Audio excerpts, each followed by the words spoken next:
Hi, I'm Richard Redmond, and you're watching The Play's the Thing.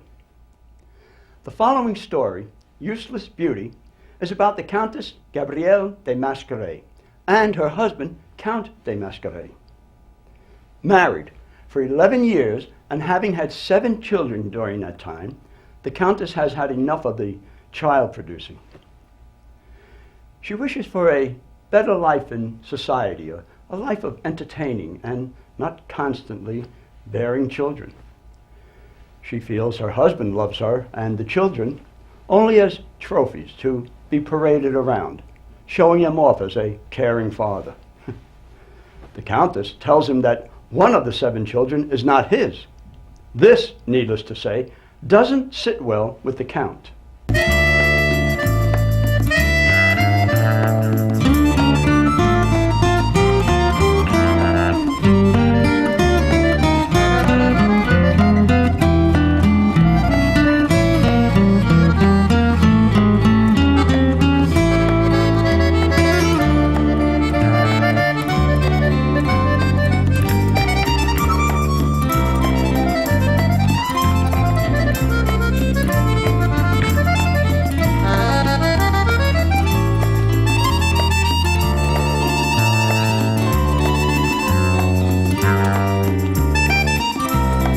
The Countess Gabrielle de Mascaret was a very beautiful, graceful, and distinguished-looking woman. She had many admirers and was called one of the most beautiful women in Paris. The Count de Mascaret was a nobleman, a man of the world, who passed as a perfect husband and an excellent father.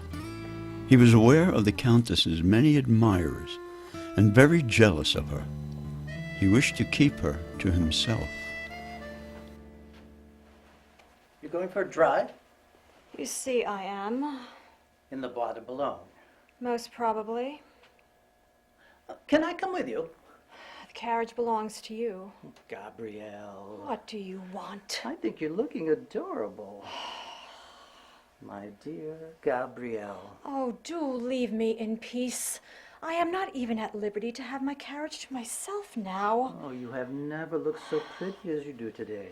Well, you are wrong to notice it, for I swear to you I will never have anything to do with you in that way again. What do you mean by that? What do I mean by that?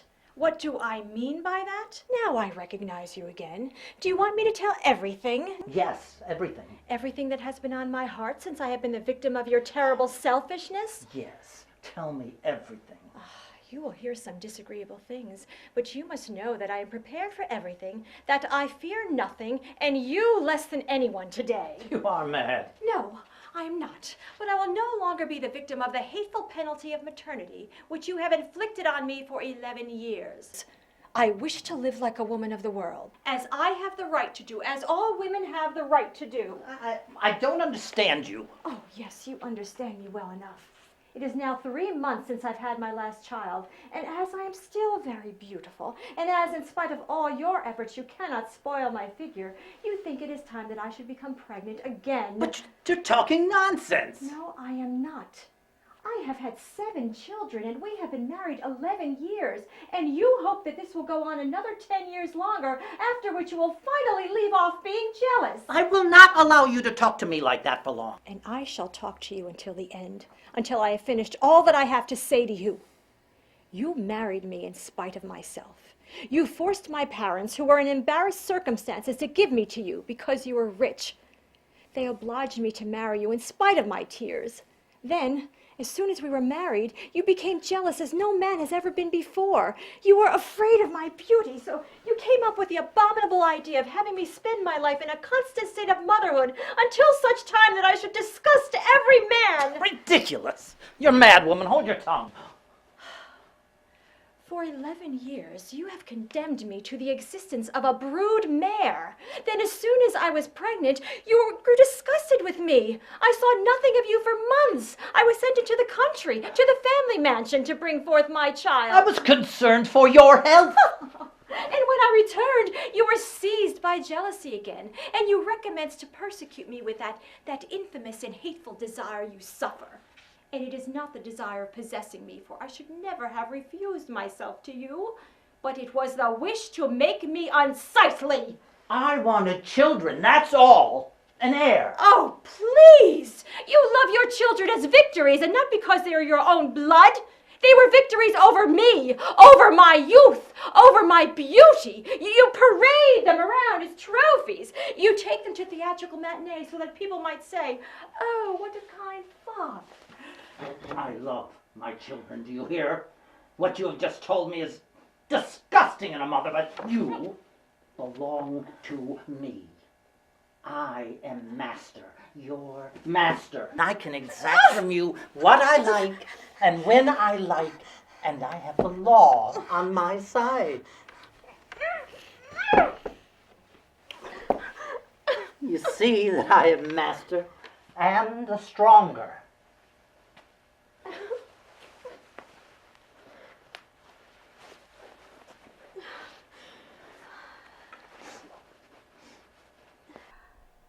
Do you think that I'm a religious woman? Yes. Do you think I could lie if I swore to God to the truth of anything I say to you? Will you come with me to the church? So what for? I will swear before an altar on which Christ's body is that I am telling the truth. No, I do not believe that you would lie. This is what I have to say to you. I am afraid of nothing. Whatever you may do to me, you may kill me if you like.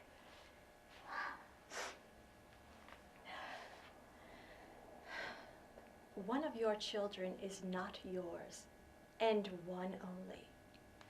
That I swear to you before God who hears me. That was the only revenge that was possible for me in return for all your abominable male tyrannies, in return for the penal servitude of childbearing to which you have condemned me. Who was your lover? That you will never know. You may suspect everyone, but you will never find out. I gave myself not for love, not for pleasure, but only for the sake of betraying you, and he made me a mother. Which is his child? That also you will never know. I have 7. Try and find out. You have driven me to confess it today, and now I have finished.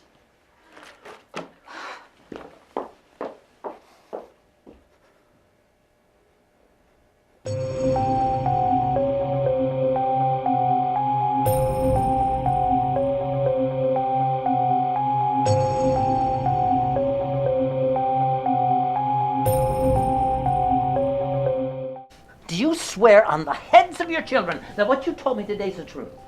Yes, I swear. Then swear on their heads. Yes, I swear on their heads. Then tell me which one of them it is. I have the right to know. I told you. I will never tell you. Oh!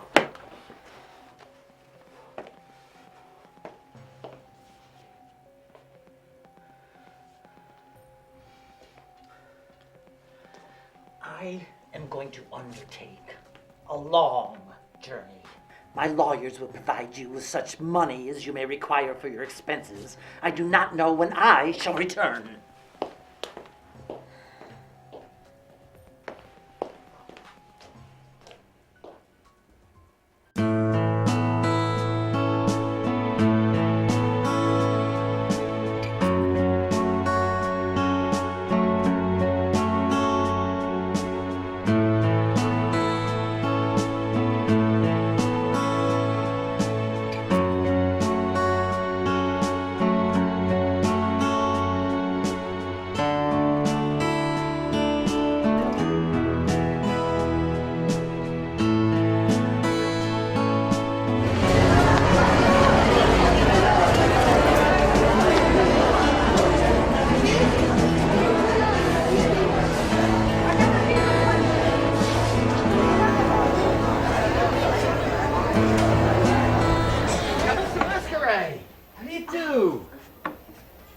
Monsieur Roger de Saulnier, how long has it been? You are looking wonderful. Thank you. May I say you're as beautiful as ever. May I introduce my friend, Monsieur Bernard Grandin. How do you do? Countess, a pleasure to make your acquaintance. Yours as well. The opera is very enjoyable? Oh, yes, I look forward to the second act. Well, I must return to my box. Wonderful to see you again. Don't be a stranger.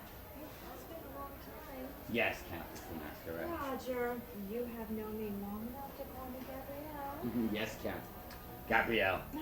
Do give my regards to your husband. Yes, well. Monsieur Granton.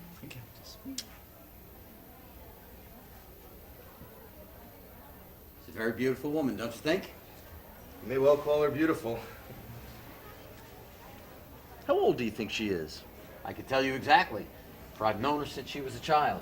I saw her make her debut into society. But one must not speak of a woman's age. Oh, you rascal. You must tell me. In due time. I'll leave you guessing. She looks young. She has 7 children. No, Yeah. you're joking. And what's more, they're all 7 alive. She's a very good mother. I've been to the house occasionally. Very quiet and pleasant. Have there been no reports about her? Never. Well, what about her husband? He's a bit, peculiar, is he not? Yes and no. There's been some drama between them, though. What is it? I don't know anything about it. Count the Masquerade leads a very fast life, after having been a model husband. But since he's been leading his present rackety life, he's become quite indifferent. One might think he's had some trouble, a worm gnawing at something. For he's aged quite a bit. It's almost impossible to believe that she has had 7 children. Yes, in 11 years. After which she put a stop to her period of production in order to begin her brilliant period of entertaining, which doesn't seem near coming to an end. Poor woman. Why do you pity her? Pity her? Ah, my good man, just consider it. 11 years of maternity for such a woman? What hell. All of her youth, all of her beauty, any chance of success, any poetical chance for a bright life, all abandoned to that abominable law of reproduction which turns the normal woman into a mere machine for maternity. 11 years of her life in providing heirs for the Count de Masquerade. Ah, what would you have? It's only nature. Come, we must go. The opera's about to begin.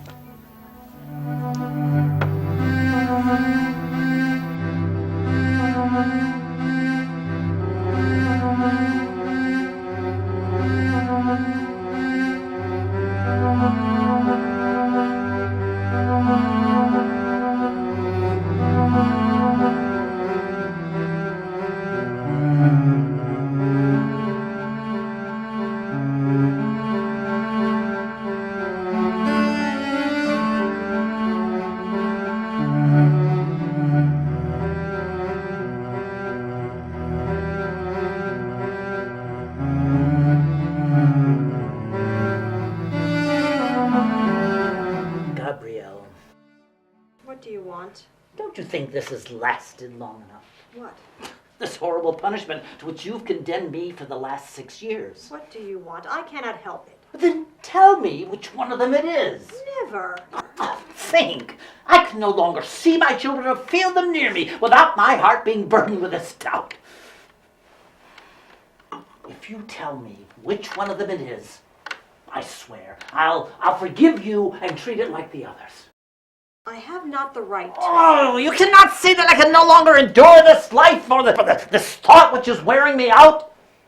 Oh, this question that I am constantly asking myself, this question which tortures me each time I look at them, it's driving me mad. Then you have suffered a great deal. Terribly! Should I without that have accepted the horror of living by your side?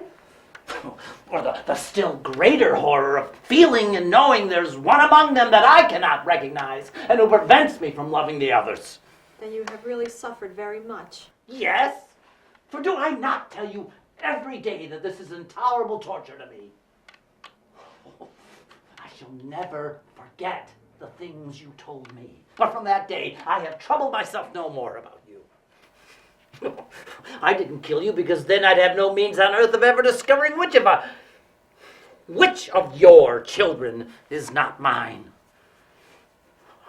I have waited, but I have suffered more than you would believe. For I can no longer venture to love them, except perhaps the two eldest. I no longer venture to look at them, to call them to me, to kiss them. I cannot take them to my knee without asking myself, can this be the one?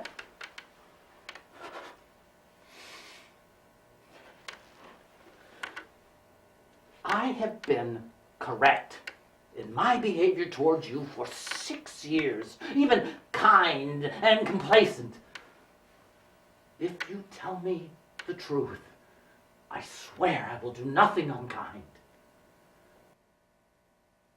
I beg you. I beseech you to tell me. I have been more guilty than you think, perhaps, but I could no longer endure that life of continual pregnancy, and I had only one means of driving you from my bed. I lied before God, and I lied with my hand raised to my children's heads, for I have never wronged you. Is that true? It is true.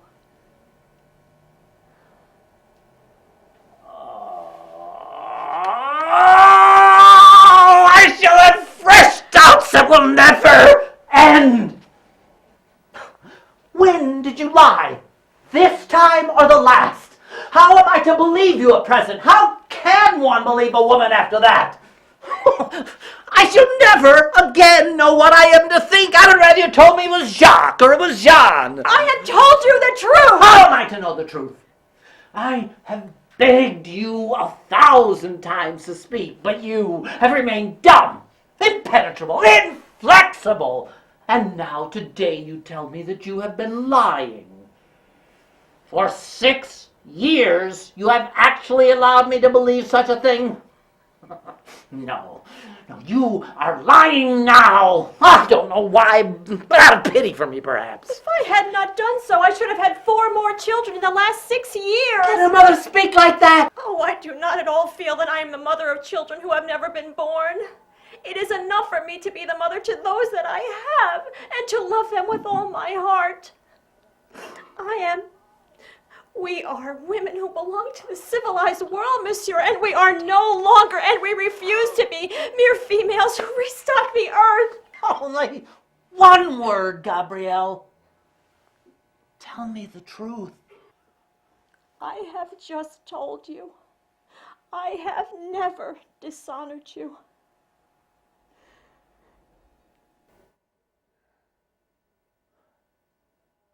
I believe you. At this moment, I feel that you're not lying. Before, I really thought that you were. We are friends, then. We are friends. Thank you, Gabrielle.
Okay, is she lying now, or was she lying before? The poor Count doesn't seem to know. I'm sure that will eat away at him for a long time to come. To quote Molière, one is easily fooled by that which one loves.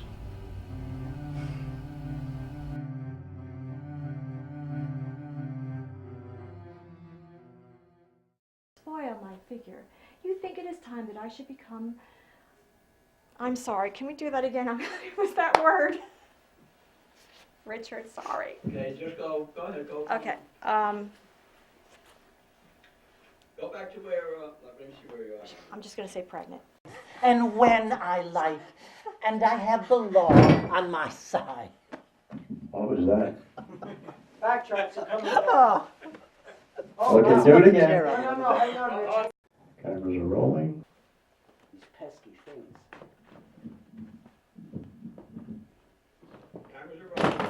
Oh, 4.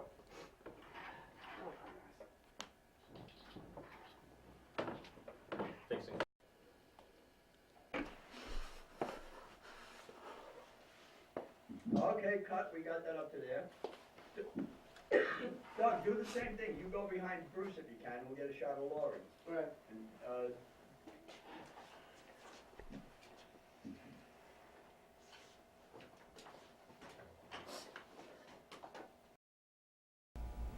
Up next, a reading from Shakespeare's Macbeth.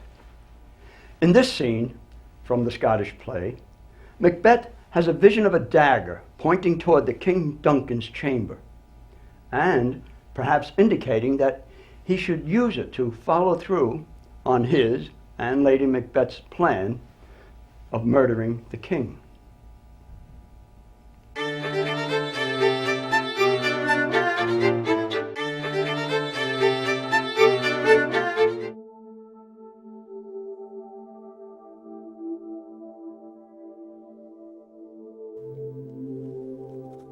Is this a dagger which I see before me? The handle toward my hand?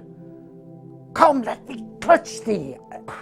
I have thee not, and yet I see thee still.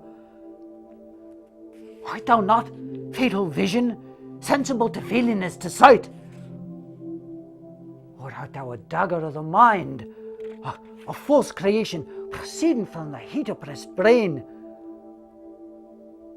I see thee yet, in form as palpable as this which now I draw. Thou marshalst me the way that I was going, and such an instrument I was to use. Oh, mine eyes are made the fools of the other senses, or else worth all the rest.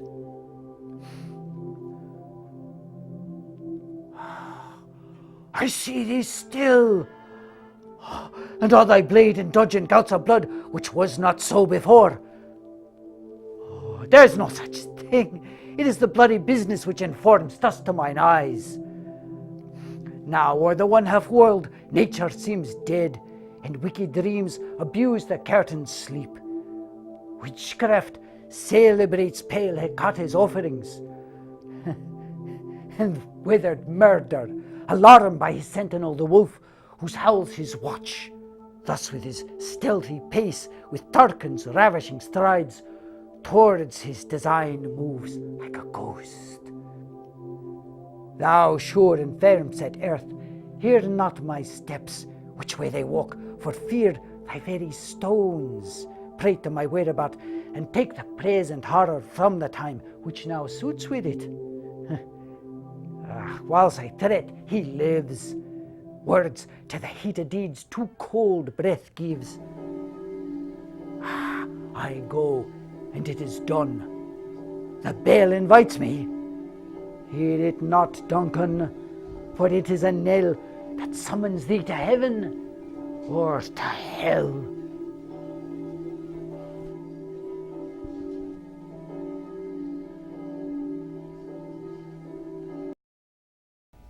Next, a Shakespeare sonnet, sonnet number 29. When in disgrace with fortune and men's eyes,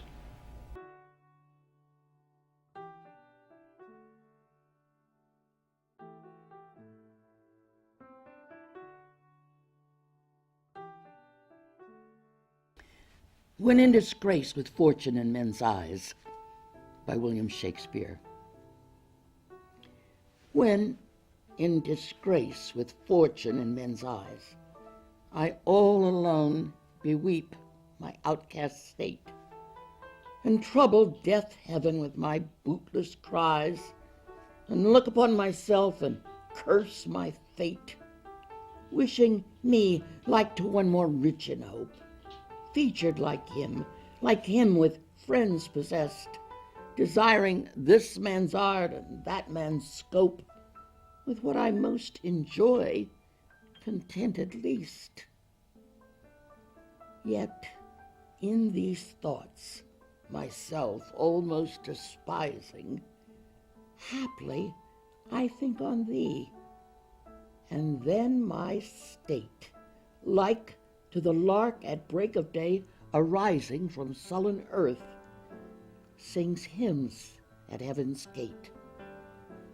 For thy sweet love remembered such wealth brings, that then I scorn to change my state with kings.